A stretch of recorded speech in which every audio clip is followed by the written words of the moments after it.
ሰላም ሰላም ዛሬ ልትሰሙ የምትወዱትን የ1 ግራም የተሰራ የወርቅ ዋጋን መረጃ ይዤላችሁ መጥቻለሁ። በ21 ካራት እንዲሁም ደግሞ በ18 ካራት ዛሬ ላይ የወርቅ ዋጋ በስንት በመሸጥ ላይ ይገኛል የሚለውን ከተለያዩ የወርቅ መሸጫ ቤታዎች ያገኘኋቸውን አማካኝ የሆነ ዋጋን የምነግራችሁ ይሆናል ማለት ነው።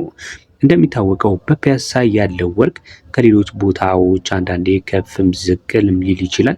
ነገር ግን የሀገሪቱ የወርቅ ዋጋ አዝማሚያ በሚገባ የሚንጸባረቅበት ቦታ ፒያሳ እንዲሁም ደግሞ በ4 ኪሎ ባለው በአምባሳደር አካባቢ ባሉ ወርቅ ቤቶች የሚታየውን የ1 ግራም የተሰራ ወርቅ ዋጋ አማካይ ዋጋ ከስንት እስከ ስንት በመሸጥ ይገኛል በውጭው እንዲሁም ደግሞ በሀገር ውስጥ የሚለውን መረጃ እስከመጨረሻው ከተከታተላችሁን ሙሉ መረጃ የምታገኙ ይሆናል። ማርኬት ትሬንዱስ ምን ይመስላል? የዋጋ አዝማሚያው በፒያሳ ያለው የወርቅ በአብዛኛው በምንድነው የሚወሰነው የሚለውን ጨምረን የምንነግራችሁ ይሆናል። እስከመጨረሻው ድረስ አብራችሁን ተከታተሉን። ቪዲዮን ታዲያ ሲጀምሩ እንደተለመደው ላይክ ማድረግ እንዳይረሳ። ለቻናላችንም አዲስ ከሆናችሁ ላይክ አድርጉልን። በመቀጠል ሰብስክራይብ ማድረግም እንዳይረሳው። እንደተለመደው ወደ ዋጋው እንሄዳለን። ከዛ በፊት የገበያው አዝማሚያ ምን ይመስላል የሚለውን ስንመለከት እንግዲህ ሶስት ነገሮች ላይ ተንጠልጥሎ ነው ያለው አሁን ያለው ዋጋው ገበያ ማለት ነው። የመጀመሪያው የዓለም አቀፉ ዋጋ ነው። የወርቅ ዋጋ ባለም ገበያ ሲጨምር ወይም ሲቀንስ የሀገር ውስጥ ዋጋ በቀጥታ ምላሽ እየሰጠ ነው የሚገኘው። ሌላው ደግሞ የምንዛሬ ተመን ነው። በባንክና በትይዩ ገበያ ባለው የውጭ ምንዛሬ ልዩነት ምክንያት የወርቅ ዋጋ በየቀኑ መለዋወጥ ሊታይበት ይችላል። ሌላውና ሶስተኛው ደግሞ አሁን ባለው ሁኔታ ወርቅ እንዳስተማማኝ የሀብት መጠበቂያ መታየቱ ገዢው አሁንም ከፍተኛ ነው። ወርቅ በጣም እየተፈለገ ያለበት ጊዜ ቢሆን አሁን ነው። ምክንያቱም አሁን ትንሽ የዋጋ ማስተካከያ ያደረገ ይመስላል። ነገር ግን አጠቃላይ አዝማሚያውን ስንመለከት ግን የማደግ አዝማሚያ እንዳለው የሚያሳዩ ባህሪያቶች አሉት ማለት ነው። እንዴት አድርገን ልንዘጋጅ እንችላለን? ለመግዛት ስትፈልጉ መጠቀም ስላለባችሁ አንዳንድ ስልቶች ልንገራችሁ። ከዋጋው በፊት ወርቅ ለመግዛት ማቀድ እጅግ በጣም ወሳኝ የሆነ ነገር ነው። ትልቅ የሆነ ብልህነት ነው በዚህ ሰዓት። ነገር ግን ዋጋው የሚለዋወጥበት ወቅት ደግሞ ትክክለኛውን ውሳኔ ለመወሰን ምን አይነት ተግባራዊ ጥንቃቄዎችን ማድረግ ካላወቃችሁ ደግሞ ትበላላችሁ።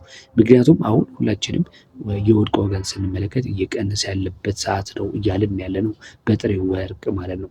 ነገር ግን ገበያ ላይ ያሉት ወርቆች ደግሞ እየተሸጡበት ያለበት የገበያ ሁኔታ በሱቅ ዋጋ አሁን በጣም ዝቅተኛ የሚባል አይደለም።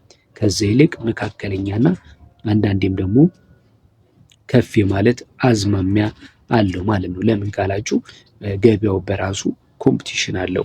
ከአንዱ ቦታ አንዱ ቦታ የተለያየ አይነት ዋጋ ልትሰሙ ትችላላችሁ። ለምን? አንደኛ የገባበት ጊዜ ሊሆን ይችላል። ሁለተኛ ነገር ደግሞ የተሰራበት ዲዛይን አንዳንዱ በጣም ኤክስትራ የሆነ እጅግ በጣም ውስብስብ እና ከፍተኛ የሆነ የዲዛይን ልህቀት ሊኖረው ስለሚችል ዋጋው ከፍ ሊል ይችላል ማለት ነው። ስለዚህ ከዛ ይልቅ ቶሎ ከመወሰን ይልቅ የፒያሳን ገበያ በአካል መጎብኘት እጅግ በጣም አስፈላጊ ነው። ምንም እንኳን የመስመር ላይ መረጃ ሊኖራችሁ ይችላል፣ የእኛንም ቻናል ልትከታተሉ ትችላላችሁ። ነገር ግን በፒያሳ የሚያገኙት በአካል ሄደው ማለት ነው ቢያንስ 3 እና 4 ሱቆችን በአካል መጠየቅ ትክክለኛውን የሆነ አማካይ ዋጋ እንድታውቁ ይረዳችኋል ማለት ነው። እኛም ዛሬ ተዘዋውረን በጠየቅንበት የወርቅ ዋጋን አማካይ ዋጋን እነግራችኋለሁ ማለት ነው። ሌላው የሚረዳችሁ ነገር ደግሞ የካራት አይነቶችን መለየት ነው። ለኢንቨስትመንት ከሆነ 24 ካራት ወይም 21 ካራት የረጅም ጊዜ ጥቅምም ያለው እሱ ነው። ዋጋውን ጠብቆ ለመጠበቅ ማለት ነው።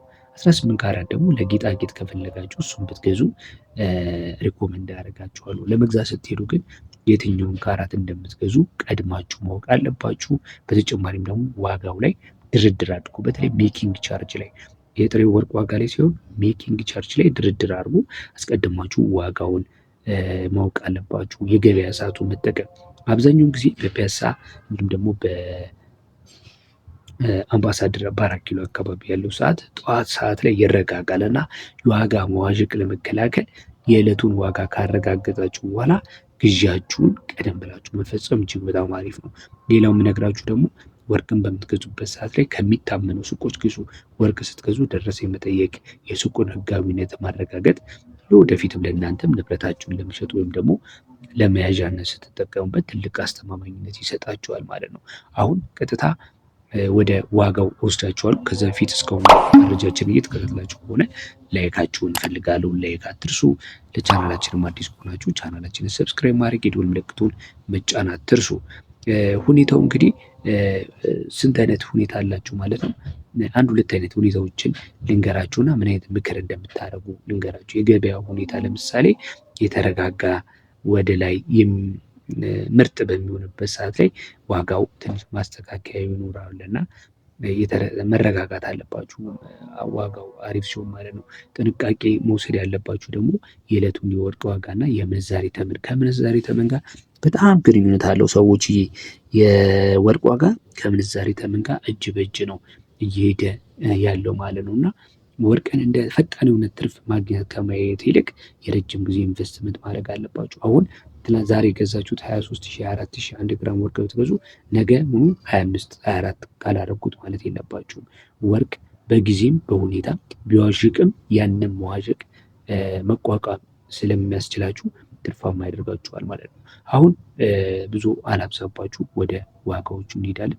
18 ካራት ይጀምራለሁ። 18 ካራቱ በ1 ግራም እየተሸጠ የሚገኘው በ24,500 ነው። የውጭው ነው ታዲያ 24,500 የውጭው እየተሸጠ ይገኛል በ1 ግራም ማለት ነው።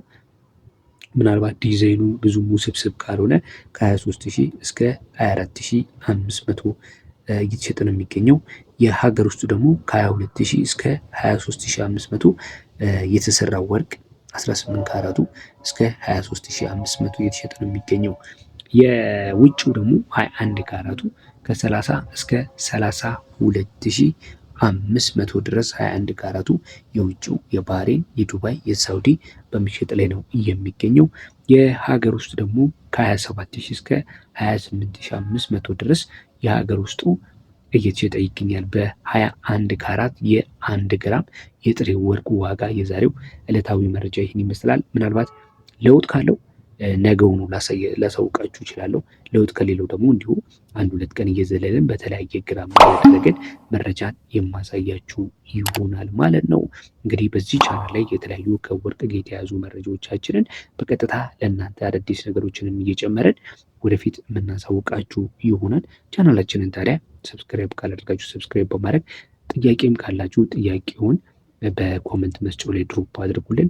አብራችሁን ለመስራት የምትፈልጉ ሀሳብ አስተያየታችሁን ጻፉልን። አብረን እንሰራለን። ሰላም ሁኑ።